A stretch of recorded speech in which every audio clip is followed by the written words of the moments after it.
ยิ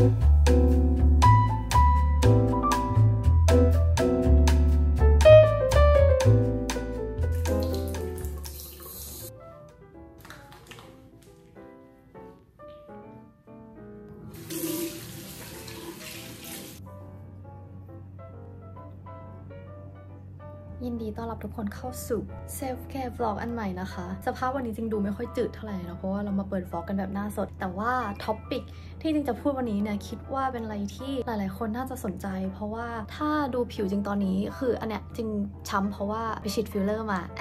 เดี๋ยวจริงจะพูดถึงฟิลเลอร์ที่จริงฉีดด้วยแล้วก็สิวอย่างเงี้ยคือตอนนี้หน้าจริงอะไม่ค่อยมีสิวแล้วมีแต่รอยสิวแต่จริงๆก่อนหน้านี้หน้าจริงใสมากมันเพิ่งมาสิวขึ้นอีกรอบหลังจากที่กลับมาไทย overall ก็จะเป็นธีม glow up นะคะกว่าจริงจะค้นพบทั้งวิธีรักษาสิวของตัวเองสไตล์การแต่งหน้าสไตล์การแต่งตัวช่วงนี้อะไรเงี้ยมันใช้เวลานานมากแต่ถ้าทุกคนได้ดูคลิปนี้แล้วก็เอาที่จริงแนะนำไปปรับใช้ก็อาจจะค้นพบสไตล์ของตัวเองได้เร็วกว่าจริงก็ได้ก่อนอื่นเลยนะคะเราจะมา cover topic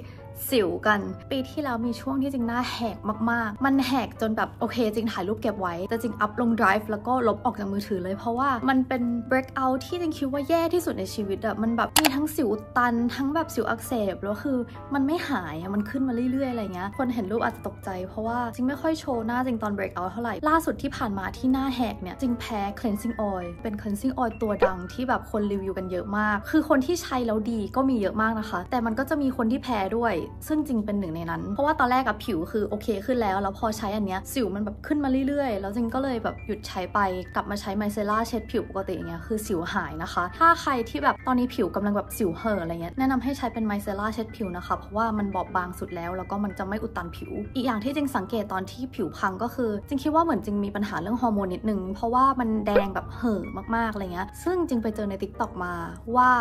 สิ่งที่ช่วยบาลานซ์ฮอร์โมนแล้วก็ช่วยพวกแบบฮอร์โมนอลแอคเน่หรือว่าสิวฮอร์โมนเนี่ยเป็นสเปียร์มินทีนะคะทุกคนสเปียร์มินทีเอฟเฟกตีฟมากมันหาในไทยยากหน่อยแต่ว่าจริงจะขึ้นแบรนด์ที่จริงกินให้นะคะอันนี้ดีมากทุกคนพอจริงเลิกใช้ cleansing oil แล้วก็เริ่มดื่มสเปียร์มินทีทุกวันอะเหมือนฮอร์โมนมันดีขึ้นแล้วก็สิวที่มันแดงเห่ออย่างเงี้ยคือมันคามลงจริงๆแล้วก็ถ้าใครเห็นสิวจริงเม็ดนี้เนี่ยมันดูแบบเหลือแค่รอยแดงใช่ปะจริงๆอันนี้จริงเพิ่งทาเมื่อคืนนะคือสิวมันยุบมันแห้งแล้วซึ่งสกินแคร์อันนี้เป็นไลฟ์เซเวอร์ที่จริงใช้มาหลายเดือนมากๆแล้วนะคะก็คือตัวนี้นะคะทุกคน La Roche-Posay Effaclar Duo Plus M ทุกคนคืออันนี้เป็นตัวใหม่สูตรใหม่ที่มันเอฟเฟกตีฟมากๆมันมีความแตกต่างจากสูตรเก่าที่จริงรู้สึกแบบชัดเจนมากๆถ้าใครติดตามจริงมานานจะรู้ว่าจริงชอบใช้ La Roche-Posay Effaclar Duo Plus มากนะคะช่วงไหนสิวหายก็คือไม่ได้ใช้นะคะแต่ว่าช่วงที่มีสิวเงี้ย Duo Plus เป็นสิ่งที่จริงหยิบมาใช้ตลอดจนกระทั่งล่าสุดที่จริง break out จริงก็ใช้เป็นตัวอันใหม่นี้ของเขานะคะ Duo Plus M อันนี้เป็นผลจากการที่จริงหยุดใช้สิ่งที่ตัวเองแพ้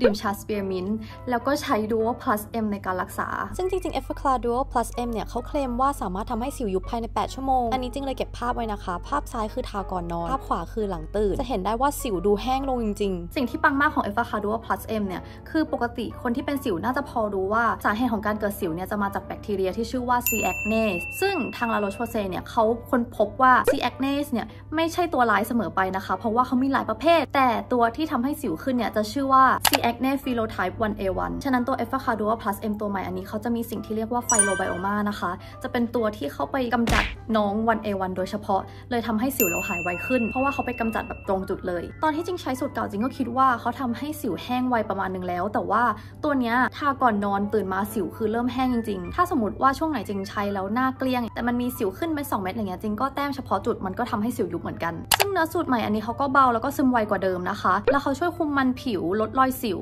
ทำให้ผิวดูเรียบเนียนขึ้นนี่แบบเลิฟมากคือพกติดกระเป๋าสกินแคร์เวลาบินไปไหนมาไหนตลอดนะคะเผื่อแบบบินไปต่างประเทศแล้วสิวขึ้นนี่นะคะเขาซึมเข้าผิวไวมากปกติเวลาเป็นสิวจริงจะทาทั้งเช้าแล้วก็ก่อนนอนเลย Effaclar Duo Plus M คือเขามาแทนตัว Effaclar Duo Plus ตัวเก่านะคะเป็นสูตรใหม่ถ้าใครไปช็อปที่ drug store แล้วเห็นว่าเฮ้ยทำไมชื่อเขาไม่เหมือนเดิมไม่ต้องตกใจไปนะคะเพราะว่าอันนี้คือเป็นสูตรใหม่อัปเกรดใหม่ที่แบบจึ้งจริงๆใครที่ไม่อยากไปรักษาสิวเป็นคอร์สอะไรเงี้ยจริงก็แนะนำเป็นตัว La Roche-Posay Effaclar Duo Plus M เลยเขามีขายที่ Watsons Boots Beautrium Evenboy Lazada Shopee Convi Central Online ยังไงไปลองดูกันได้นะคะแนะนำเสร็จแล้วก็อย่าลืมทากันแดดนะคะโอเคเดี๋ยวก่อนไปแต่งหน้าจริงจะพูดถึงฟิลเลอร์ที่จริงฉีดมานะคะถ้าใครเห็นสตอรี่ IG ที่จริงอัพไปก่อนหน้านี้ก็คงพอจะรู้ว่าจริงไปฉีดฟิลเลอร์ใต้ตามานะคะแต่ว่าอันนี้จริงฉีดน้อยมากนะประมาณ 0.7-0.8 ซีซีแล้วก็ที่เหลืออีกนิดนึงจริงฉีดตรงนี้ ตรงร่องแก้มตรงนี้ไปจริงไม่ได้ถ่าย vlog มาแต่จริงก็มีคลิปแนวตั้งที่จริงถ่ายไว้นะคะคือมันเป็นสิ่งที่ไม่เจ็บเลยทุกคนจริงก็เลยถือกระจกแล้วก็ดูระหว่างที่หมอจิ้มหน้าไปนะคะเพราะว่าเราก็กังวลไงเพราะเราไม่เคยฉีดฟิลเลอร์มาเลยในชีวิตจริงก็บอกหมอว่าขอแบบธรรมชาติมากๆคือเราเป็นคนที่แบบมีดอลลี่อายอย่างเงี้ยแต่ว่าพอผ่อนหน้า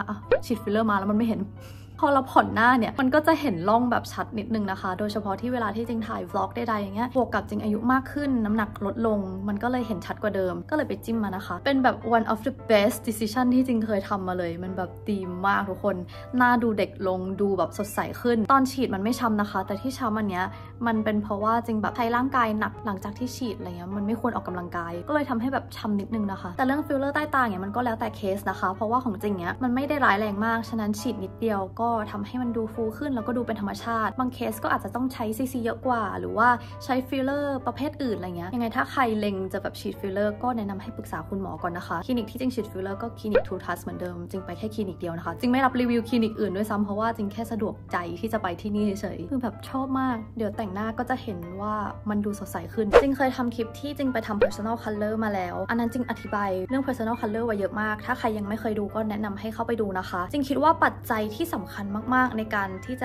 ะค้นพบสไตล์การแต่งหน้าของตัวเองเนี่ยสิ่งที่มันเป็นเทรนด์ช่วงนี้แล้วก็เป็นปัจจัยที่จะทำให้เราค้นพบสไตล์การแต่งหน้าของตัวเองเนี่ยมีเรื่องของ low visual weight แล้วก็ high visual weight นะคะถ้าใครถ่าย TikTok บ่อยก็อาจจะเห็นอาจจะพอเข้าใจแต่ว่าถ้าใครยังไม่เข้าใจเดี๋ยวจริงจะอธิบายให้ฟังใบหน้าคนเราเนี่ยบางคนอาจจะมีเป็น low visual weight จริงจะยกตัวอย่างภาพคนที่มี low visual weight ให้ดูนะคะเช่นเจนนี่ฮันโซฮีโกยุนจองจะเห็นได้ว่าสไตล์การแต่งหน้าของ3คนนี้เนี่ยจะเป็นอะไรที่ดูเบาแต่ทุกอย่างมันรวมกันแล้วมันส่งให้แบบลุคเขามันดูดีดู complete โดยที่ไม่ได้ต้องแต่งเยอะเลยแล้วก็ถ้าเป็น high visual makeup เนี่ยส่วนใหญ่ก็อาจจะเป็นมีสายฝอบ้างฟีเจอร์หน้าคมๆเขียนคิ้วเข้มแล้วสวยแต่ง smoky แล้วปังคนเหล่านี้เขาก็จะมี high visual weight face นะคะมันก็เลยทำให้การแต่งหน้าที่แบบครบองค์สายฝอจึ้งๆอะไรเงี้ยคือเข้ากับเขาและจริงจะยกตัวอย่างภาพที่จริงคิดว่าจริงแต่งเข้มแล้วมันดูดีกับปัจจุบันที่จริงแต่งหน้าน้อยลงแต่มันดูดีกว่าจะเห็นความแตกต่างได้ว่ายิ่งจริงแต่งน้อยจริงจะดูสวยขึ้นอันนี้เนี่ยมันเป็นเพราะว่าจริงมี low visual weight นะคะมันเป็นสิ่งที่จริงก็เพิ่งค้นพบหลังจากที่จริงย้ายไปอยู่เกาหลีเหมือนกันเพราะว่าคนเกาหลีหลายคนเนี่ยเขาแต่งหน้าน้อยแต่ว่ามันดูแบบเฮ้ยมันดูครบอย่างคนที่เป็นเจ้าสาวเงี้ยเฮ้ยทำไมเขาไม่เห็นจะต้องแต่งให้มันเข้มแต่ว่าถ่ายรูปมาแล้วมันดูเป็นธรรมชาติดูสวยถ้าใครไม่รู้ว่าตัวเองน้ำหนักบนหน้าเป็นแบบไหนเดี๋ยวนี้มันก็มีฟิลเตอร์ใน TikTok ให้ลองนะคะ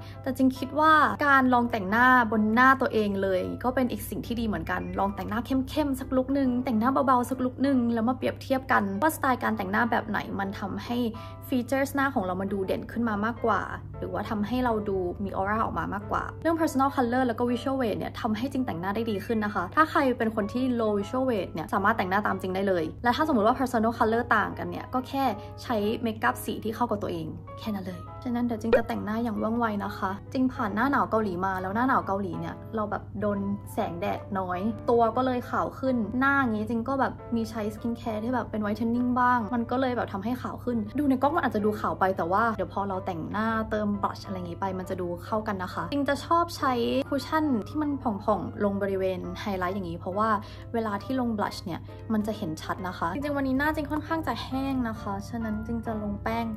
นิดๆหน่อยๆพอใต้ตาอย่างเงี้ยมันค่อนข้างจะครีสง่ายลงคิ้ว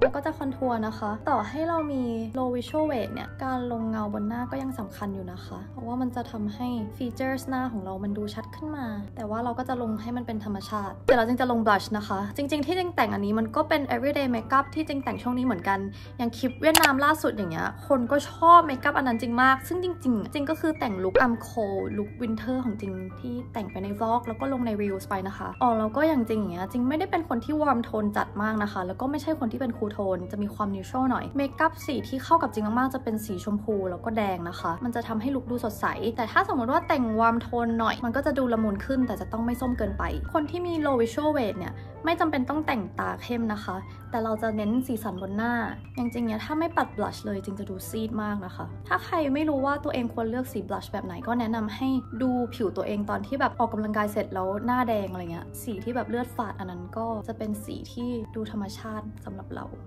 าก็ปัดข้ามจมูกปลายจมูกปัดข้างเสร็จแล้วจริงก็จะลงสีเข้มนิดนึงนะคะ นอกจากเรื่อง personal color low high visual weight ก็จะมีเรื่องของสัดส่วนบนหน้านะคะอันนี้จริงก็เคยพูดไปในหลายคลิปเหมือนกันมันจะมีสิ่งที่เรียกว่า golden ratio ของหน้าอย่างจริงเนี้ยไม่ได้มี golden ratio นะคะเพราะว่าส่วนกลางจริงยังถือว่ายาวหน่อยแบบช่วงกลางอันเนี้ยคนที่มีส่วนตรงนี้ยาวเนี่ยจะทำให้ดูมีอายุง่ายขึ้นฉะนั้นเวลาที่แต่งหน้าเนี่ยแนะนำให้เขียน dolly eye นะคะมันจะได้ลดสัดส่วนตรงกลางของหน้าแล้วทำให้หน้าดูเด็กลงอย่างจริงนี้คือจริงมี dolly eye อยู่แล้วแต่ว่าเวลาแต่งหน้ามันก็อาจจะดูไม่ชัดฉะนั้นจริงก็จะเขียน dolly eye เพิ่มเรื่องการเขียน dolly eye นี่ก็สิ่งที่จะทำให้มันดูธรรมชาติขึ้นก็คือไม่ใช้สีเข้มเกินไปนะคะแล้วก็อย่าลืมเบลนด้วยนี่นะคะพอจริงเขียนปุ๊บส่วนตรงกลางมันจะดูสั้นลงและหน้าก็จะดูเด็กวันนี้จริงจะแต่งหน้าแบบไวๆแล้วก็ง่ายๆฉะนั้นจริงก็จะใช้ blush เป็น eyeshadow ไปด้วยเลยจริงๆถ้าใครคิดไม่ออกว่าจะแต่งหน้ายังไงเนี่ยการใช้ blush เป็น eyeshadow มันก็จะทำให้ลุคละมุนมากขึ้นนะคะอย่างรูปเซลฟี่ที่จริงลงอันนั้นก็จริงก็ใช้ blush เป็น eyeshadow เหมือนกันข้อดีของคนที่มี low visual weight เนี่ยก็คือไม่ต้องแต่งหน้าเยอะนะคะฉะนั้นก็จะแต่งหน้าได้ไวหน่อยแต้มไฮไลท์หัวตาด้วยแล้วก็บริเวณ dolly eye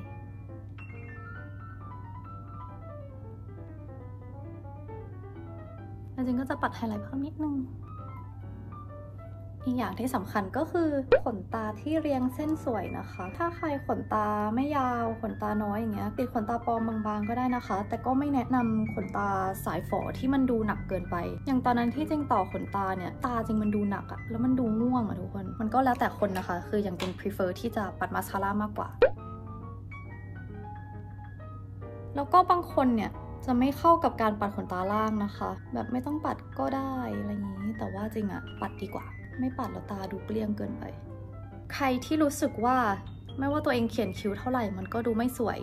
ลองเปลี่ยนสีคิ้วดูไหมคะอย่างของจริงเนี่ยจริงเป็นคนที่ไม่เข้ากับคิ้วเข้มยิ่งคิ้วอ่อนมันจะทำให้อายเมคอัพดูพ็อปขึ้นแต่ก็จะต้องเป็นสีอ่อนที่ถูกต้องนะคะจริงนี่ไม่เข้ากับน้ำตาลทองจะเข้ากับน้ำตาลแอชทุกวันนี้จริงเจอคนดูที่แบบแต่งหน้าสวยกันหลายคนมากเวลาที่จริงเจอจริงก็จะแบบว่าเฮ้ยเมคอัพสวยมากเลยหลายๆคนก็จะแบบเพราะว่าหนูดูพี่จริงอะไรอย่างนี้นี่ก็จะแบบน้องๆบางคนแต่งหน้าเก่งกว่าจริงด้วยซ้ำจะบอกว่าการแต่งหน้าจริงแบบเนี้ยจริงแต่งทั้งเดลี่แล้วก็ไปออกงานจริงก็อาจจะเติมแค่อายไลเนอร์นะคะไม่ได้แต่งเยอะไปมากกว่านี้เลยถ้าใครรู้สึกว่าเฮ้ยมันน้อยไปหรือเปล่าลองดูแบบฮันโซฮีที่เขาออกงานอะโอ้โหแต่งเบามากแต่คือสวยเสร็จแล้วจะทาลิปกันนะคะลิปกันตายของจริงคือ Wake Make Tint เบอร์ 9ทริปเวียดนามก็ใช้ลิปอันนี้เสร็จแล้วก็จะทาลิปโกลว์นะคะอันนี้เป็น Addiction อันใหม่จริงมันแบบฉ่ำแล้วปากชุ่มชื้นจริงมาให้ดูแบบแสงชัดๆหน่อยจะเห็นได้ว่าจริงปรับเมคอัพตัวเองจากแต่ก่อนเยอะมากนะคะแต่งน้อยลงมากจริงๆแต่ว่าคนขอ how to ตลอดแล้วคนชมเยอะกว่าเดิมด้วยฉะนั้นก็หวังว่าจะเป็นไอเดียการแต่งหน้าให้สำหรับคนที่รู้สึกว่าตัวเองแต่งหน้าเข้มเท่าไหร่ก็ไม่เข้าลองแต่งหน้าอ่อนดูนะคะโอเคเราผ่านเรื่องสิวเรื่องฟิลเลอร์เรื่องแต่งหน้าเรียบร้อยแล้วจะมาพูดถึงเรื่องผมนะคะจริงๆไม่มีอะไรเยอะมากเลยแต่จะให้ดู before after เปรียบเทียบนิดนึงก่อนหน้าที่จริงแบบฟอกสีผมเยอะเนี่ยคือเข้าใจว่าสีผมสีสันอะไรเงี้ยมันดูสวยแต่จริงๆแล้วมันก็ไม่ได้เข้ากับจริงขนาดนั้นนะคะสีที่เข้าที่สุดก็คือน้ำตาลเข้มจริงๆอันนี้มันก็เฟดลงแล้วแต่ว่าสีประมาณนี้แล้วก็เข้มกว่านี้จะเข้ากับจริงไม่ใช่สีอ่อนและตอนที่จริงฟอกสีผมเนี่ยสภาพผมคือแย่มากนะคะจริงเป็นคนที่เกิดมาผมอยากศกนะคะฉะนั้นการที่จริงไปฟอกสีผมแล้วทำนู่นนี่อะไรเงี้ยมันทำให้หัวฟูกว่าเดิมผมก็เสียมากแต่ว่าตอนนี้สภาพผมดูดีขึ้นมากเพราะว่าปีที่ผ่านมาจริงทำสิ่งที่เรียกว่า Keratin Plus นะคะอันนี้จริงทำที่ร้าน The Sis Hair Studio จริงทำทุกๆ3เดือนมันไม่ได้เป็นการยืดผมนะเพราะว่าจริงก็ยังแบบม้วนผมอะไรอย่างงี้ได้แต่ถ้าทุกคนสังเกตคือแบบอย่างทริปเวียดนามเนี้ยจริงม้วนผมแล้วจริงก็ไปตะลุยเรื่อยๆผมไม่ฟูเลยมันเป็นเพราะว่าจริงทำ Keratin Plus นะคะถ้าเป็นก่อนหน้านี้เนี่ยหัวคือฟูไปแล้วแต่ว่าอันเนี้ยคือแบบโอเคมากขั้นตอนเขาคือมันจะมีการลงน้ำยาตัวนู้นตัวนี้แล้วก็ใช้ที่หนีบผมเป็นการผลักให้น้ำยาเข้าไปในเส้นผมนะคะฉะนั้นข้อเสียเนี่ยก็คือสีผมจะเฟดฉะนั้นถ้าใครเป็นคนที่กังวลเรื่องแบบสีผมเฟดก็อาจจะต้องคำนวณดีๆนิดนึงนะคะเพราะว่ามันต้องใช้ทั้งความร้อนในการหนีบผมแล้วก็จริงๆตัวเคราตินเองเนี่ยมันจะมีเป็นเหมือนแอซิดนิดนึงมันก็เลยทำให้สีผมเฟดนะคะแต่ถ้าใครไม่กังวลเรื่องสีผมเฟดแบบจริง ทำได้เลยนะคะจริงเคยทำ Brazilian Blow Out ไปแล้วจริงคิดว่าจริงเข้ากับเคราตินมากกว่าเพราะว่า Brazilian เนี่ยมันทำให้วอลลุ่มผมหายแต่ว่าเคราตินเนี่ยหัวไม่แฟบนะคะอย่างท่อนล่างจริงเนี่ยก็คือเป็นผมที่ผ่านการฟอกมาเยอะแต่พอทำเคราตินแล้วมันก็ยังดูแบบเฮลตี้ขึ้นถ้าตรงไหนแตกปลายจริงก็เล็มออกบอกเลยว่าผมสวยผมหนาผมเงางามเนี่ยเป็นสิ่งที่ช่วยเสริมบุคลิกได้ดีมากการที่จะทำให้ภาพลักษณ์ดูดีได้ผมต้องดูดีด้วยต้องสังเกตว่าจริงลืมใส่สร้อยมุกหลังๆจริงใส่สร้อยมุกเส้นบางๆบ่อยมากนะคะเพราะว่ามันทำให้ลุคจริงดู complete ดูมินิมอลแต่แพงท็อปิกต่อมาก็เลยจะเป็นเรื่องการแต่งตัวนะคะถ้าใครตาม IG จริงก็น่าจะเห็นว่าจริงมีการปรับการแต่งตัวนะคะจากที่ก่อนหน้าจะมีความแบบ Y2K ดูแบบเฟียสๆแซ่บๆบ้างแต่ว่าตอนนี้จริงปรับให้การแต่งตัวจริงมีความเฟมินีนมากขึ้นนะคะอย่างเช่นเอาท์ฟิตจริงวันนี้จริงก็ใส่อันนี้แล้วก็กระโปรงยาวนะคะช่วงนี้จริงใส่กระโปรงยาวบ่อยจริงๆอันเนี้ยแล้วแต่สไตล์คนเลยก็ยังมีหลายคนที่ชื่นชอบ Y2K แล้วก็แต่ง Y2K แล้วดูสวยมากแต่จริงก็เพิ่งค้นพบว่าจริงแต่งตัวดูเฟมินีนมันดูเข้ากว่านะคะอันนี้มาแล้วแต่ละคนเลยนะคะวิธีที่จะทำให้คนพบที่แบบดีที่สุดเนี่ยก็คือการลองแต่งตัวไปเรื่อยๆจริงๆอีกปัจจัยที่ทำให้จริงเริ่มเปลี่ยนการแต่งตัวก็เป็นเรื่องของอายุด้วยนิดนึงนะถ้าใครไม่รู้ว่าจริงอายุเท่าไหร่ปีนี้จริงจะ30แล้วนะแต่จริงเกิดปลายปีฉะนั้นอย่าเพิ่งนับว่าจริง30จริงยังอยู่ในวัย29อยู่ไม่ได้หมายถึงว่าถ้าเราอายุเยอะขึ้นจะแต่งตัว Y2K ไม่ได้นะคะแต่แค่หมายถึงว่าจริงอยากหาบาลานซ์ระหว่างการแต่งตัวที่ดูไม่แก่แต่ก็ไม่ได้ดูเด็กเกินไปพอปรับการแต่งตัวให้ดูเป็นสาวมากขึ้นก็ได้รับคำชมเยอะมากนะคะเพราะว่าเหมือนทุกอย่างมันค่อยๆแบบเข้ามาลงตัวทั้งหน้าผมการแต่งตัวอะไรเงี้ยแล้วจริงก็เอาเรื่อง personal color มาใส่ด้วยนะคะเพราะว่าถ้าเราแต่งตัวสีที่ไม่เหมาะกับ personal color เราเนี่ยมันอาจจะทำให้หน้าเราดูหมองแล้วก็เราอาจจะตายในลุคนั้นก็ได้นั่นแหละทุกคนคร่าวๆก็ประมาณนี้นะคะถ้าใครอยากดูคลิปแต่งตัวจริงเพิ่มเติมเนี่ยจริงอัพรีวิวช่วงนี้บ่อยอยู่นะคะทั้งแบบเอาฟิตเวียดนามที่จริงช็อปมาก็อัพไปในนั้นเหมือนกันช็อตจริงก็อัพด้วยเหมือนกันแต่เอาไว้ว่าจริงจะพยายามอัพเอาฟิตเป็นแบบช็อตฟอร์มให้เรื่อยๆนะคะก็หวังว่าเทคนิคทุกอย่างที่จริงแนะนำจะเป็นประโยชน์สำหรับคนที่อยากจะ glow up นะคะก็จะย้ำอีกอย่างว่าสิ่งที่สำคัญมากในการ glow up เนี่ยก็คือการหาสไตล์ของตัวเองซึ่งการหาสไตล์เนี่ยแปลว่าเราจะต้องลองผิดลองถูกฉะนั้นไม่ต้องกลัวไม่ต้องรู้สึกไม่มั่นใจที่จะลองนู่นนี่นะคะไม่ต้องสนใจด้วยว่าใครจะพูดยังไงเพราะว่าเราทำเพื่อตัวเราเองยังไงถ้าชอบคลิปนี้อย่าลืมกดไลค์แล้วก็คอมเมนต์คุยกันนะคะถ้าจริงมีอะไรมาแนะนำอีกเดี๋ยวจะมาบอกทุกคนแล้วไว้เรามาเจอกันคลิปหน้าค่ะ